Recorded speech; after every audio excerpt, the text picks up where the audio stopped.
सुप्रभात। मैं Chandan Kumar Sharma, DAV public school Byahpur से। आज का पाठ है 7, सृष्टिकर्ता यानी दुनिया को बनाने वाला। प्यारे बच्चों, आज हम सृष्टिकर्ता के बारे में जानेंगे, उनके विषय में पढ़ेंगे। तो चलिए कहानी शुरू करते हैं। ऋतु और रीता समवयस्क हैं। समवयस्क मतलब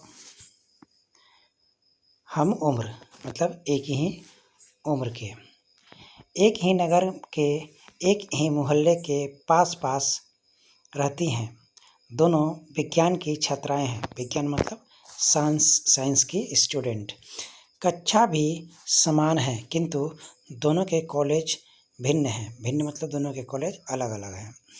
ऋतु राजकीय कॉलेज में पढ़ती है और रीता डीएवी कॉलेज में पढ़ती है। राजकीय कॉलेज में छात्र संघ के चुनाव अभियान में साम्यवादी दल के गहन प्रचार ने ऋतु को नास्तिक बना दिया, जबकि रीता डीएवी कॉलेज में कभी कभी आयोजित होती रहने वाली आर्य कुमार सभाओं के प्रभाव से धर्मनिष्ठ आस्तिक बन गई। विचारों तथा भावों की इस विपरीत दिशा के होते हुए भी दोनों की मैत्री में किसी प्रकार की न्यूनता नहीं आ पाई है। पूर्ववर्त एक दूसरे से मिले बिना बेचैन रहती हैं और मिलने पर छेड़खानी भी करती हैं, और किसी के रूठ जाने पर दूसरी उसे प्यार से मनाती भी हैं। प्यारे बच्चों, ये तो है उन दो दोस्त की कहानी, जो कि एक का नाम ऋतु और एक का नाम रीता है। इन दोनों के बीच इस तरह का जो मित्रता है, जो एक दोनों अलग अलग कॉलेज में पढ़ते हुए भी दोनों एक साथ हंसते खेलते और एक साथ रहते हैं। चलिए आगे देखते हैं। रीता अब प्रातः सायं संध्या करने लगी है, हवन करने भी बैठती है।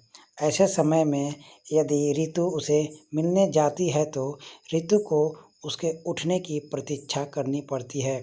एक दिन रीता हवन कर रही थी, अतः ऋतु को उसके उठने की प्रतीक्षा देर तक करनी पड़ी।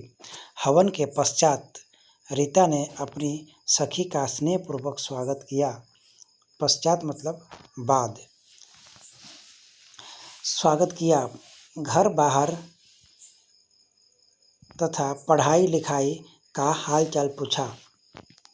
ऋतु ने सब कुछ बताया और फिर एकाएक कहने लगी कि तुम्हें इस तरह समय नष्ट करने का शौक क्यों पैदा हो गया है।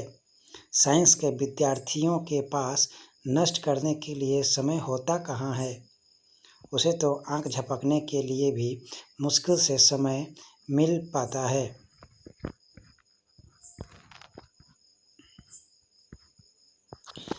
एक तुम हो जो कीमती समय का एक बड़ा भाग संध्या हवन में नष्ट कर डालती हो।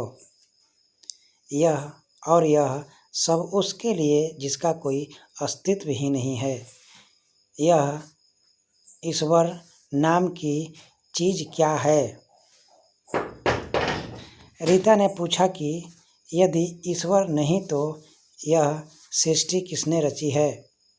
ऋतु ने उत्तर दिया कि यह सब कुछ गर्मी सर्दी का परिणाम है। प्रत्येक वस्तु में गर्मी है और गति है।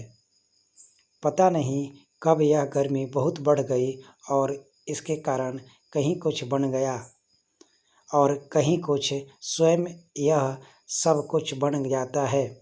सो बन गया, इसे बनाने वाला कोई नहीं है। रीता ने कहा, तुम्हारे भ्रम को मैं कल दूर करूंगी। आज तुम्हें देर तक मेरी प्रतीक्षा करनी पड़ी। प्यार की बातों का समय नहीं मिला। अब जो समय है उसे भी गंभीर और नीरस बनाकर तुम्हारा मूड नहीं बिगाड़ूंगी। इसके बाद उन दोनों ने कुछ बातें, कुछ उछल कूद और कुछ छेड़खानियाँ की, कुछ खाया पिया और फिर ऋतु अपने घर चली गई। ऋतु के चले जाने पर रीता ने काफ़ी समय लगाकर एक बड़ा सुंदर चित्र बनाया और अगले दिन उसे ऋतु के आने से पहले अपने पढ़ाई के कमरे में टांग दिया। अपने आप वह लेट गई। ऋतु जब वहां आई तो उसकी दृष्टि उस चित्र पर पड़ी। रीता को उठाकर उसने पूछा कि यह चित्र किसने बनाया है? यह तो बड़ा सुंदर है। रीता बोली, किसी ने भी नहीं बनाया, अपने आप ही बन गया है। ऋतु ने आश्चर्य से कहा, अपने आप? रीता बोली, हाँ ऋतु, उन पास में रखे हुए कागज़ों में गर्मी और गति आ गई तो यह कागज़ उड़कर मेज़ पर चला गया। उस अलमारी में रंग भी पड़े थे, उन्हें भी गर्मी लगी। गर्मी से उनके अंदर शक्ति आ गई। अलमारी से निकलकर वे कागज़ पर गिर पड़े, उस पर फैल गए और यह चित्र बन गया। ऋतु ने कहा कि मुझसे उपहास न कर, सच बता, यह चित्र किसने बनाया? रीता ने कहा कि सच ही तो बता रही हूँ कि यह अपने आप बन गया है। ऋतु झुंझला उठी और बोली कि तुम मुझे बुद्धू बना रही हो, यह बात स्वयं कैसे हो सकती है? रीता बोली, तुम मुझे व्यर्थ ही बुरा मान रही हो।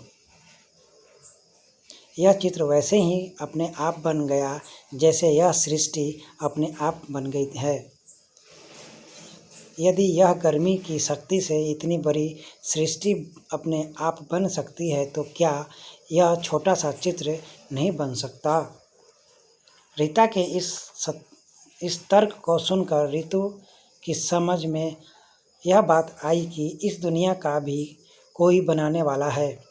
इस बनाने वाले को ही लोग ईश्वर, परमात्मा, भगवान आदि नामों से पुकारते हैं। वह ही इस सृष्टि को बनाता है, वही चलाता है और अंत में उसकी ही इच्छा से यह सृष्टि समाप्त हो जाती है। यह क्रम इस प्रकार निरंतर चलता रहता है। प्यारे बच्चों, इस कविता को आपने ध्यान से सुना, समझा, मतलब किस प्रकार अपने मित्र को समझाने के लिए और किस चीज़ की सहारा उसके मित्र ने लिया। तो मतलब सृष्टि को बनाने वाले को हम क्या कहते हैं और किसने बनाया, इसके बारे में आप पढ़े, समझे। अब नीचे है अभ्यास। अगले कक्षा में आपको इस अभ्यास के प्रश्न उत्तर को बताया जाएगा। तब तक आप इस कहानी को अच्छी तरह से पढ़े, समझे। जो सब समझ में ना आए उसे आप कॉपी में लिख कर पूछे। आपका दिन शुभ हो। धन्यवाद।